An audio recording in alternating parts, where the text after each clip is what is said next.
to understand the essence of the real life.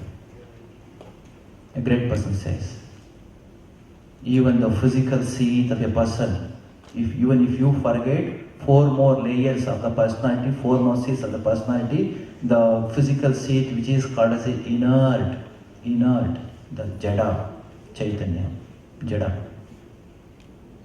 If you can able to extract the energy out of this physical seat, do you know how many atom bombs you can produce of these? Are you aware of? Forgetting about these other 4 layers, vital seat, mental, intellectual and blissful seat, subtler than every other. Even if you consider this inert physical seat, do you know how many atom bombs you can produce out of this? 7 atom bombs. How many? We can produce 7 atom bombs by this mere physical body. If that can be happened, don't you think you should question yourself? How many atom bombs you can produce by vital seat, the mental seat and intellectual and blissful seat?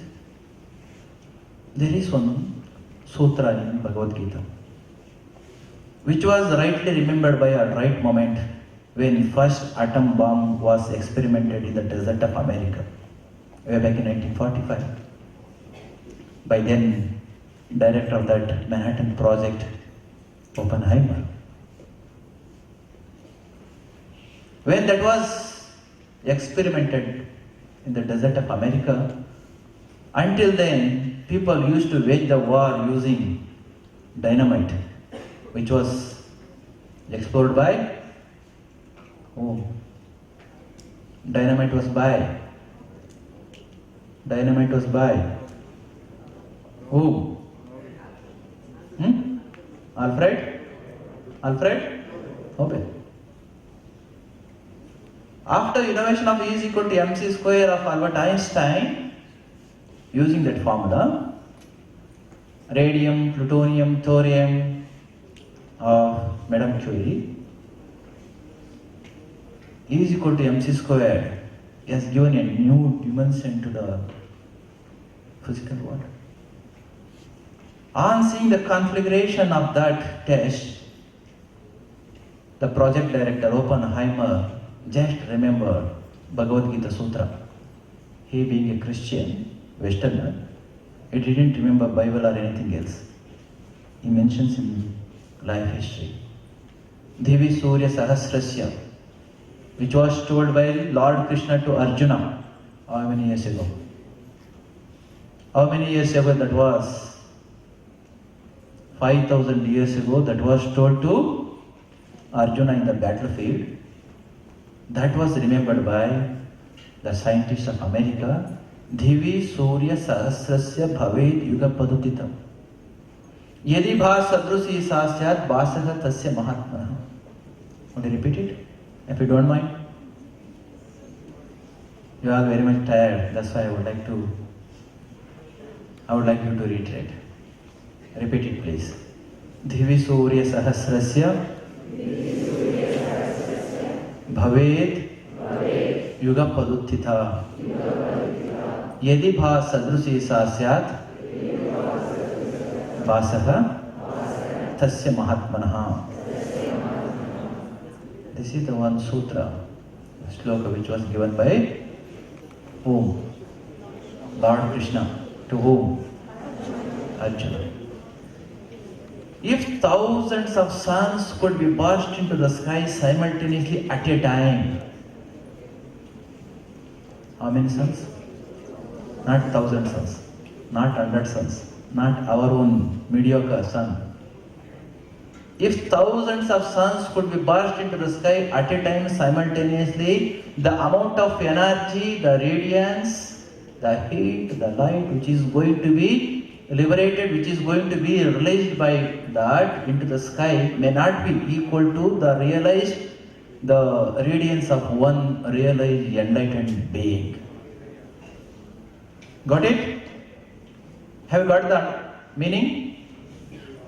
If thousands of suns, our sun, our sun, which is about 15 crores kilometers away from the earth. Am I right? Correct? 15 crores kilometer from you. Hardly that may live, or that will be in the existence for another 600 crores years. That's all.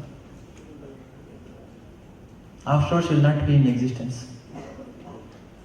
That is going to be rest, or ultimately it will be vanished. For 600 crores years, what is that? Whatever the energy it is going to give. If you ask that sun to give everything in a day at a time, can you imagine the kind of energy which you are going to get? Likewise, if thousands of suns are going to give entire energy at a time simultaneously, that energy may not be equal to the energy of one great realist being. The reason why I have been telling you is so much of energy we have within us. Demeaning ourselves, we have been crying, closing our eyes. If that is to happen, it is not only at mental, intellectual, vital and the physical state we should be engrossed. Rather, we have to get deep into our own self, being there where we are going to get everything to face this universe. That is the reason why Steve Jobs has mentioned getting which you can move the mountain. You can move the mountain only on reaching the stage. You can do that. So much of energy is there with us. If you can able to understand that, once Albert Einstein's son has asked him, Papa, whole world has been adoring you. Albert Einstein's son, Albert has asked Albert Einstein, understanding his greatness, the name and fame which he had achieved during the time when he was at Princeton, he asked him, Papa, how come you have become so famous? Whole world has been adoring you when you have been hiding in the Princeton village in the New Jersey in America. Still you are being adored and you are being respected, regarded across the world. How come it has become so possible? Do you know what is the answer Albert Einstein has given to his own son? Albert Einstein says, Dear, I do not know what actually has made me so great. Only one thing I do know very well. This entire universe is created by one unseen great thing. This statement is not made by a sannyasi like me. There is no such great thing or sublime thing if you receive such kind of statements by sannyasis like us. But this is a statement which was made by Albert Einstein to his son. I don't know what actually. Only one thing I don't know is that this entire creation, the universe is created by a great thing, Adi-Shakti, primordial energy. Whenever it wants to give something to its own creation, slowly it will go on unfolding its mystery. It is unseen. It doesn't have any attributes. Whenever it wants to give something to its creation, during that time, it will select one of them in the creation. And being so selected, that unmanifested knowledge, wisdom and energy is going to be fed to his brain. And such unmanifested energy or knowledge is going to be manifested through such kind of person. The person so selected is called anointed person. Such a person is going to be considered as a great scientist, great saint, great poet, great human being. I may be one such person. Really, I do not know anything dear. These are the statements which is being made by whom? Albert Einstein to his child. I was told up to 3 years of my age, I had not uttered a single word. He was dumb almost. Albert Einstein was considered in his childhood that he was good for nothing. Such a guy can able to give such a mysterious aspects of the universe to the entire globe. He has given a clear new dimension to the physical world.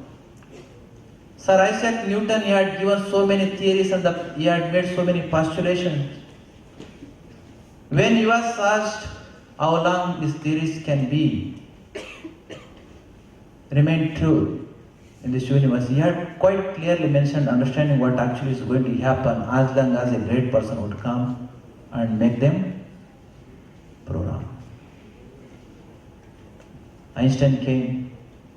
One day when he was sitting quite silently, smoothly, with a tranquil, contemplating mood, he said, 150, 200 years ago, Newton had mentioned that always light will travel in straight line. Is it true? Is it true? Light always will travel in straight line. Sound waves will be in curvilinear motion. But Einstein said, no, it is not true. It is wrong. Light also will bend.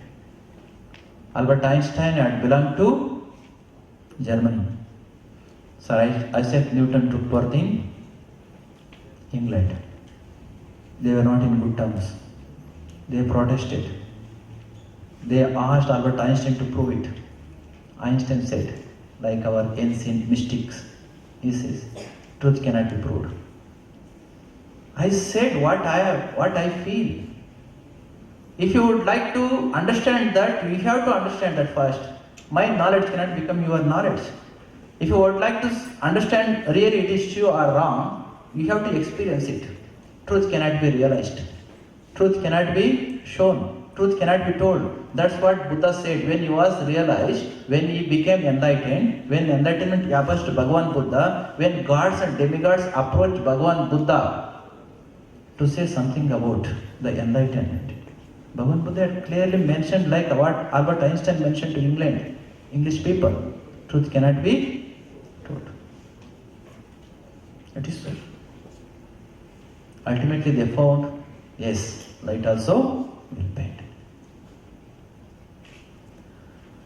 Students, my time is not there. I wish to speak to you. I wish to interact with you on science, spirituality, technology to some extent for 10 minutes. Before I conclude, I wish to say one more thing. A great research scholar like you, or who was studying in our University of Science, Tata Institute of Bangalore, had come to Pujya Guruji to have darshan. He asked Pujya Guruji a question. Swamiji, idu nijava, devuridaane ante, satyava anta kelidu. Is it true that God is there? Guruji kept quiet, he didn't say anything. If really God is there, can you show me? If really God is there, why there is so much of discrimination? Why there is so much of sorrow in our society? Guruji didn't speak anything. He was holding a book, science-related book. Guruji took that book, turned some pages, saw some lines, underlined, and asked him to read it out. That guy, research scholar who did his MSc and who was pursuing PhD, started reading. That statement was made by Sir Isaac Newton, one of the greatest scientists, who was adored with a Nobel Award. He was a Nobel laureate. What is his name? Isaac Newton. Those statements I would like to quote here. I would like to quote those statements. Science has filled my life with an awe. Science has filled my life with an awe. This very science, physical science, has put me in constant touch with the original cause of the universe. Are you getting? Science has filled my life with an awe. It has put me in direct, constant touch with the original cause of this universe.